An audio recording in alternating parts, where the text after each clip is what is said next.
Hello my dear student, स्वागत है आप सभी का आपका अपना यूट्यूब चैनल माँ शारदे टीचिंग सेंटर में। क्या आप क्लास 12th का स्टूडेंट है? क्या आप क्लास 12th का स्टूडेंट हैं? और 2025 में क्या है माय डियर स्टूडेंट, 2025 में बिहार बोर्ड इंटर का एग्ज़ाम देने वाले हैं। तो मेरे दोस्त, आज का जो क्लास है आपके लिए बहुत बहुत बहुत इम्पोर्टेंट होने वाला है, क्योंकि आज की क्लास में हम लोग पढ़ने वाले हैं class 12th Hindi. Class 12th Hindi. और आज से हम स्टार्ट किए हैं question bank series. Question bank series. और आप लोग जानते हैं कि यदि आपको एग्जाम में बेहतर करना है, एक अच्छा अंक लाना है, एक बेहतर परसेंटेज लाना है, तो क्वेश्चन बैंक का सोल्यूशन करना आपके लिए बहुत ही आवश्यक होता है।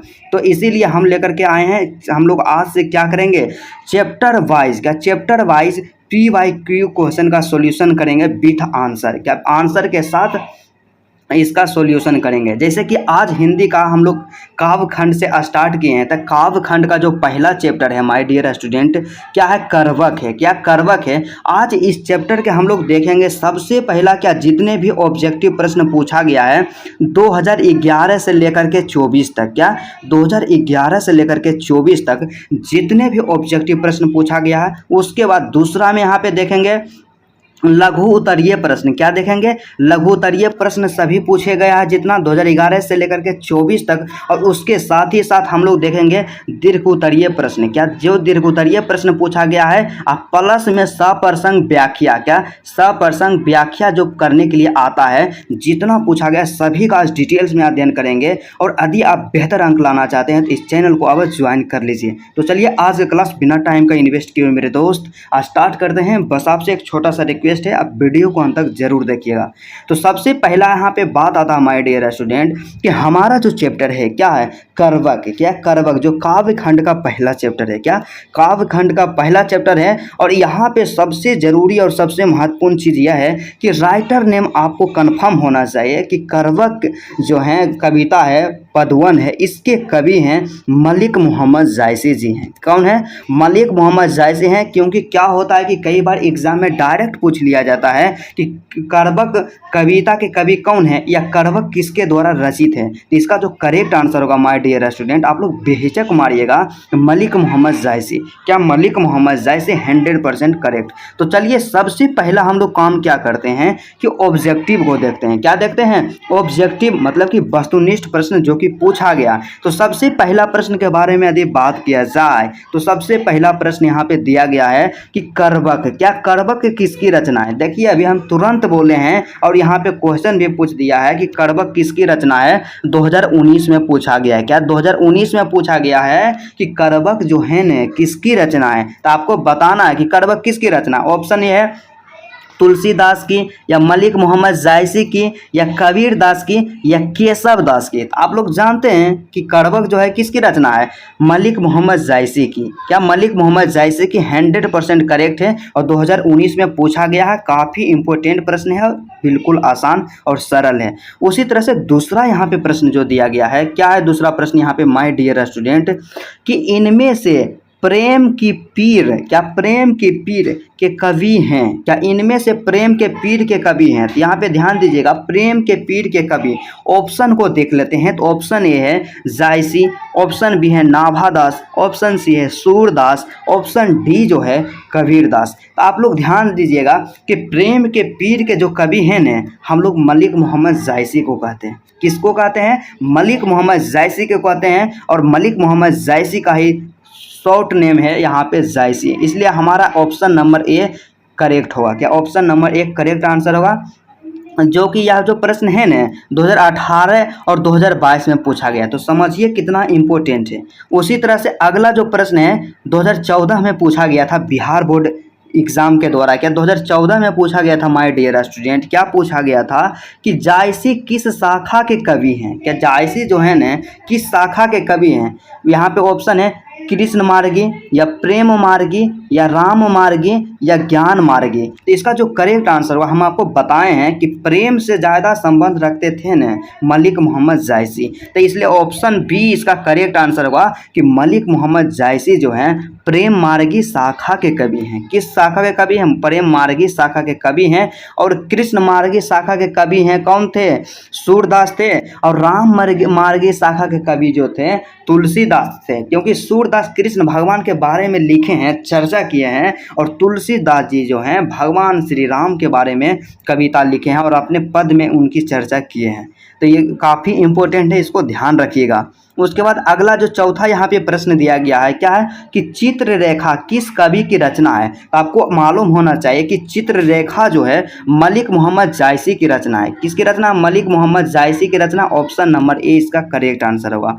उसी तरह से अगला जो यहाँ प्रश्न है 2023 में भी पूछा गया। क्या 2023 में पूछा गया था? प्रश्न है कि जायसी की रचना निम्न में से कौन है? तो हम लोग जानते हैं कि मलिक मोहम्मद जायसी की जो रचना है करवक है। क्या है? करवक है। बिल्कुल आसान प्रश्न है। बस आपको क्या करना है कि यदि आप कंफ्यूज है कि हिंदी में ऑब्जेक्टिव के लिए क्या करना है, बस जितना PYQ क्वेश्चन है, क्या जितना भी PYQ क्वेश्चन है, कहने का मतलब जितना भी प्रीवियस ईयर का क्वेश्चन है उसको आप कंप्लीट कीजिए, और मेरा ऐसा मानना है कि 90% प्लस जरूर आएगा, 100%। उसके बाद 2024 में देखिए लगातार क्वेश्चन पूछा गया था। क्या 2024 में क्वेश्चन पूछा गया था? छठा प्रश्न क्या है कि जायसी किस भाषा के कवि थे? मतलब मलिक मोहम्मद जायसी जो थे किस भाषा के कवि थे? वे अक्सर किस भाषा में अपना कविता लिखते थे? ऑप्शन को देखते हैं। ऑप्शन ए हमारे पास दिया गया है ब्रज भाषा, option B Awadhi, option C Kannauji, option D Bagheli. यहाँ पे इसका जो करेक्ट आंसर होगा कि मलिक मोहम्मद जायसी जो थे अवधी भाषा के कवि थे। क्या अवधी भाषा के कवि थे? बिल्कुल करेक्ट आंसर है। तो चलिए, जितने भी ऑब्जेक्टिव प्रश्न था जो कि बिहार बोर्ड एग्जाम के द्वारा पूछा गया था 2011 से लेकर के 24 तक, सभी प्रश्नों का विस्तार पूर्वक अध्ययन कर लिए हैं। और इसके बाद हम लोग नेक्स्ट स्टेप में इंटर करते हैं। तो अगला यहाँ पे हम लोग क्या पढ़ेंगे? अगला यहाँ पे हम लोग पढ़ेंगे कि लघु उत्तरीय प्रश्न। क्या? लघु उत्तरीय प्रश्न मतलब जितने भी 11 से लेकर के 2011 से लेकर के 24 तक इस चैप्टर से पूछा गया सभी लघु उत्तरीय प्रश्न, और 2025 के लिए जो कि मोस्ट इम्पोर्टेंट है। तो क्या है? सबसे पहला प्रश्न यहाँ पे दिया गया है जो कि 2019 में पूछा गया था। क्या 2019 में पूछा गया था? क्या है माय डियर स्टूडेंट कि जायसी की 2 रचनाओं के नाम लिखें। मतलब मलिक मोहम्मद जायसी के 2 रचना का नाम लिखना है। बिल्कुल आसान और सरल प्रश्न है। तो इसके बारे में हम लोग लिखते हैं। तो यहाँ पे क्या देंगे? यहाँ पे उत्तर दिए और लिखना यहाँ पे स्टार्ट करेंगे। थोड़ा सा स्टैंडर्ड फॉर्म में लिखेंगे, क्योंकि कई स्टूडेंट ऐसा होंगे सिर्फ 2 रचना का नाम लिख देंगे, हो गया। लेकिन ऐसा मिस्टेक आपको नहीं करना है, क्योंकि यदि आपको एक बेहतर अंक लाना है तो टॉपर की तरह लिखना होगा। तो यहाँ पे क्या करना होगा? सबसे पहले कि मलिक मोहम्मद जायसी की 2 प्रमुख रचनाएं निम्नलिखित है। क्या 2 प्रमुख रचनाएं निम्नलिखित है? पहला क्या है माय डियर स्टूडेंट? नंबरिंग करके आप लिख दीजिएगा। पहला जो है पद्मावत है। क्या? पहला जो है पद्मावत, और दूसरा जो है क्या? अखरावट। क्या? दूसरा जो है अखरावट। बस इतना ही लिखना है। 2 नंबर आपका फिक्स हो जाएगा। क्या? 2 नंबर आपका फिक्स हो जाएगा। इतना आप यदि लिखते हैं। उसके बाद अगला जो प्रश्न है 2015 में पूछा गया था। क्या 2015 में पूछा गया था माय डियर स्टूडेंट? क्या है कि यहाँ पे दिया गया है कि करवक के कवि की सोच क्या है। मतलब जो करवक के कवि हैं मलिक मोहम्मद जायसी जी, उनका सोच क्या है, उनका विचार क्या है, उसी को यहाँ पे क्या करना है? रिप्रेजेंट करना है। तो यहाँ पे हम लोग लिखेंगे जैसे वैसे आप लोग क्या कीजिएगा? नोट्स बना लीजिएगा या PDF यहाँ पे निकलवा लीजिएगा। PDF का लिंक हम नीचे दे देंगे डिस्क्रिप्शन में, वहाँ से जा करके PDF को जरूर डाउनलोड कर लीजिएगा। तो यहाँ पे क्या है कि करवक के कवि के सोच को बताना है। तो यहाँ पे लिखना है कि करवक के कवि मलिक मोहम्मद जायसी जी का सोच यह है कि वह पुरुष धन है। क्या मलिक मोहम्मद जायसी का सोच यह है, वे सोचते हैं कि वह पुरुष धन है, धन्य एवं श्रेष्ठ है, जिसकी कीर्ति अमर होती है। मतलब उनका कहना है कि वह पुरुष धन और श्रेष्ठ है, जिसकी कीर्ति जो होती है ना अमर होती है। क्या? जिसकी कीर्ति अमर होती है। उसके बाद फिर क्या है? पैराग्राफ को थोड़ा सा चेंज कर देना है, जो कि एक टॉपर का सिंबल है, निशानी है। तो क्या है कि जायसी के अनुसार कविता को उन्होंने रक्त की लेई लगाकर जोड़ा है। क्या किए हैं? रक्त की लेई लगाकर जोड़े हैं। इसमें गाढ़ी प्रीति का नयन जल है। क्या? गाढ़ी प्रीति का नयन जल है। फूल झड़कर नष्ट हो जाता है, पर उसकी खुशबू रह जाती है। ठीक उसी प्रकार, क्या ठीक उसी प्रकार कभी एक दिन मर जाएगा, क्या कभी एक दिन मर जाएगा, लेकिन क्या, लेकिन उनकी लिखी कविता अमर रहेगी। मतलब क्या है कि कवि कहते हैं कि जिस प्रकार जो फूल जो है अति मुरझा जाता है या मर जाता है, वह नष्ट हो जाता है, लेकिन उसकी जो खुशबू रहती है धरती पर व्याप्त रहती है, ठीक उसी प्रकार कभी भी एक दिन मर जाएगा, लेकिन उसकी लिखी कविता अमर रहेगी। अतः कवि जायसी की सोच यही है, क्या कवि जायसी की सोच यही है। इतना आपको लिख देना है। 2 अंक का है और 2 में से 2 अंक जरूर दिया जाएगा, 100% दिया जाएगा।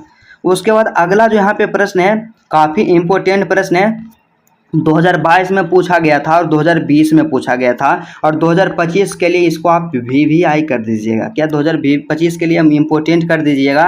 क्या है प्रश्न कि जायसी रचित पहले करवक में, मतलब जायसी के द्वारा रचित यहाँ पे जो करवक है, इसमें 2 करवक है। क्या इसमें 2 करवक है। तो क्या कह रहा है कि पहला करवक में कलंक, कांच और कंचन से क्या तात्पर्य है। मतलब कलंक, कांच और कंचन शब्द का जो प्रयोग किए हैं उसके द्वारा वे क्या कहना चाहते हैं। तो यहाँ पे लिखना है सीधा सा, सबसे पहला हेडिंग बनाना है कि कवि मलिक मोहम्मद जायसी कलंक, कांच और कंचन शब्दों का प्रयोग करते हुए अपने विचारों को प्रकट किए हैं। क्या किए हैं कि कवि मलिक मोहम्मद जायसी जी जो हैं वह कलंक, कांच और कंचन शब्दों का प्रयोग करके अपने मन के विचार को प्रकट किए हैं। क्या किए हैं, प्रकट किए हैं। तो सबसे पहले यहाँ पे हेडिंग बना करके लिखिएगा। पहला यहाँ पे क्या है, कंचन शब्द है, क्या कलंक शब्द है। तो कलंक शब्द के माध्यम से वे क्या कहना चाहते हैं, तो उसको सबसे पहले लिखना है। तो यहाँ से हम लोग लिखेंगे कि कलंक शब्द की चर्चा करते हुए कवि कहते हैं कि चंद्रमा में दाग होते हुए भी वो संसार को रोशनी देता है, अर्थात उस रोशनी के आगे वो काला धब्बा, मतलब काला दाग का कोई मोल नहीं रहा। अतः गुणवान में अगर कुछ अवगुण भी हो तो उसके गुण के आगे वो अवगुण भी छिप जाता है। मतलब कवि का यही कहना है कि कलंक शब्द का प्रयोग करते हुए कवि कहते हैं कि जिस प्रकार चंद्रमा में दाग है, धब्बा है, उसके बावजूद भी अपने प्रकाश से पूरे संसार को प्रकाशित करता है। मतलब क्या है कि उस धब्बा, वो जो धब्बा है न, उसके रोशनी के आगे उसका कोई मोल नहीं है। ठीक उसी प्रकार जो गुणवान व्यक्ति होता है, अगर उसमें कुछ बुराई भी रहे, अवगुण भी रहे, तो उसके गुण के आगे उसका बुराई और अवगुण छिप जाता है। ये तो हो गया पहला। और दूसरा यहाँ पे शब्द क्या प्रयोग हुआ, दूसरा शब्द है कंचन। क्या, कांच शब्द है। क्या है, कांच शब्द। यहाँ से लिखना कि कांच शब्द का प्रयोग करते हुए कवि कहते हैं कि जिस प्रकार कच्चा सोना को गलाकर तपाकर असली सोना में बदला जाता है, उसी प्रकार इंसान को बिना संघर्ष, तपस्या और त्याग के श्रेष्ठता और सफलता नहीं मिल सकती। मतलब सीधा सा यहाँ कहना है कि कांच शब्द का प्रयोग करते हुए मलिक मोहम्मद जायसी जी कहते हैं कि जिस प्रकार कच्चा सोना को गलाकर तपाकर असली सोना में बदला जाता है, बनाया जाता है, ठीक उसी प्रकार इंसान को बिना संघर्ष किए, बिना तपस्या किए या बिना त्याग किए श्रेष्ठता और सफलता नहीं मिलती है। उसके बाद तीसरा जो यहाँ पे लास्ट यहाँ पे शब्द का यूज किए हैं, क्या है, कंचन शब्द। क्या, कंचन शब्द। तो कंचन शब्द का प्रयोग करते हुए कवि यह कहते हैं कि जैसे शंकर के त्रिशूल, मतलब भगवान शंकर के त्रिशूल द्वारा नष्ट किए जाने पर सुमेरु पर्वत सोने का हो गया, वैसे ही सज्जनों की संगति से दुर्जन भी श्रेष्ठमान बन जाते हैं। मतलब सीधा से यहाँ पे स्पष्ट मलिक मोहम्मद जायसी जी कहें कि जिस प्रकार भगवान शंकर जो क्या किए थे, सुमेरु जो पर्वत था उसको क्या कहते, त्रिशूल मारे और वो क्या हो गया, नष्ट होकर के सोने का हो गया। क्या, सोना का बन गया। और वैसे ही मतलब बढ़िया आदमी के संगति में खराब आदमी भी आता है ना, तो श्रेष्ठमान बन जाता है। क्या, श्रेष्ठमान बन जाता है। तो यहाँ पे हम लोग क्या कहें कि जितने भी माय डियर स्टूडेंट जो भी पूछा गया था लघु उत्तरीय प्रश्न, सभी का हम लोग विस्तार पूर्वक अध्ययन कर लिए हैं, और इससे बाहर 2025 में इस चैप्टर से नहीं पूछा जाएगा। उसके बाद हम लोग आप चलते हैं स्टेप नंबर 3। क्या, स्टेप नंबर 3। तो स्टेप यहाँ पर 3 में हम लोग क्या करेंगे कि दीर्घ उत्तरीय प्रश्न का अध्ययन करेंगे। क्या करेंगे, दीर्घ उत्तरीय प्रश्न का अध्ययन करेंगे, जो कि पूछा गया है 2023 में। क्या, 2023 में पूछा गया था, और 25 के लिए इसको भी इम्पोर्टेंट कर दीजिएगा। क्या है माय डियर स्टूडेंट, यहाँ पे क्वेश्चन जो दिया गया है, यहाँ इसको ध्यान से देखिएगा। क्या है कि दूसरे करवक का भाव सौंदर्य स्पष्ट करें। मतलब दूसरे करवक का क्या भाव है उसका अर्थ को लिखिए। तो यहाँ पे सीधा सा लिख देना है कि दूसरे करवक में कवि ने इस बात को स्पष्ट किया है कि अपनी रचना में जिन पात्रों जैसे रत्नसेन और पद्मावती नाम के जिन पात्रों का वर्णन किया था, वास्तव में उन पात्रों का कोई अस्तित्व नहीं था। उनकी जिस रचना की कहानी केवल काल्पनिक तथ्यों पर थी, लेकिन जिसने भी उस कहानी को सुना उसने प्रेम की पीड़ा को अनुभव किया। क्या प्रेम की पीड़ा को अनुभव किया। और उसके बाद पैराग्राफ चेंज करना है, उसके बाद लिखना है कि कवि ने अपनी कल्पनाशीलता से इस रचना को रक्त रूपी लेई द्वारा और प्रीति के आंसुओं द्वारा इस तरह रचा गढ़ा कि पढ़ने सुनने वाला स्वयं को इसके साथ जोड़ पाया। कवि ने इस उद्देश्य से इस काव्य की रचना की कि उसके बाद उसकी निशानी के रूप में यह कहानी रह जाए और लोगों को इसे पढ़कर उसे याद करें। क्या इतना बस इसमें लिख देना है। और यह जो प्रश्न है ना काफ़ी इम्पोर्टेंट है और 5 नंबर का पूछा जाता है। क्या 5 नंबर का पूछा जाता है और 5 में से 5 अंक जरूर मिलेगा यदि आप इतना लिख देते हैं। थोड़ा सा लॉन्ग होगा क्योंकि 5 नंबर का प्रश्न है, इसमें आपको लिखना पड़ेगा। उसके बाद हम लोग देखते हैं माय डियर स्टूडेंट क्या है कि सप्रसंग व्याख्या। क्या सप्रसंग व्याख्यात्मक प्रश्न, क्या जो हमारे एग्जाम में पूछा जाता है कि सप्रसंग व्याख्या कीजिए। 8 नंबर का टोटल आता है एग्जाम में। क्या 8 नंबर का आता है, 2 को पूछा जाता है, एक होता है गद्य खंड से और एक होता है काव्य खंड से। तो यहाँ पे पहला जो इम्पोर्टेंट यहाँ पे प्रश्न दिया गया है सप्रसंग व्याख्या में। तो क्या है सप्रसंग व्याख्या में, जो कि 2019 में पूछा गया था। क्या 2019 में पूछा गया था कि धनी सो पुरुष जस कीर्ति जासो फूल मरे पे मरे नवासो। इसको क्या करना, सप्रसंग व्याख्या करना है। तो सबसे पहले यहाँ पे आपको क्या आना चाहिए कि सप्रसंग व्याख्या करने का जो मेथड होता है, टेक्निक होता है, तकनीक होता है, उसी को आपको फॉलो करना है। तो सबसे पहले कोई भी व्याख्या करे लाइन है तो उसका जो होता है भूमिका इस तरह से बनाना है। क्या करना है कि प्रस्तुत पंक्तियाँ हमारे हिंदी पाठ्य पुस्तक के दिगंत भाग 2 के काव्य खंड का करवक नामक कविता से लिया गया है, जिसके कवि मलिक मोहम्मद जायसी है। इतना लिख दिया ना, पूरा स्पष्ट हो गया कि कहाँ से लिया गया है और इसके कवि कौन है। उसके बाद पैराग्राफ को चेंज करना है और उसके बारे में, इस पंक्ति के बारे में लिखना है कि इस पंक्ति के माध्यम से कवि क्या कहना चाहते हैं। तो यहाँ से लिखना है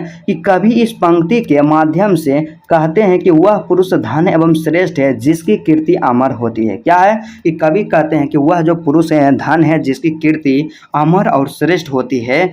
और उदाहरण देते हुए कहते हैं कि जिस प्रकार फूल मर जाता है, मुरझाकर नष्ट हो जाता है, लेकिन उसकी सुगंध रह जाती है। क्या होती है कि फूल मर जाता है, मुरझाकर नष्ट हो जाता है, लेकिन उसकी जो सुगंध हो रहती है वह रह जाती है संसार में ही। ठीक उसी प्रकार, क्या ठीक उसी प्रकार गुणवान व्यक्ति के ना होने पर भी इस संसार में उसकी गुण व्याप्त रहती है। क्या इस संसार में उसके गुण व्याप्त रहती है। और यदि आप इस तरह से सप्रसंग व्याख्या करते हैं तो आपको 4 में से 4 अंक जरूर मिलेगा।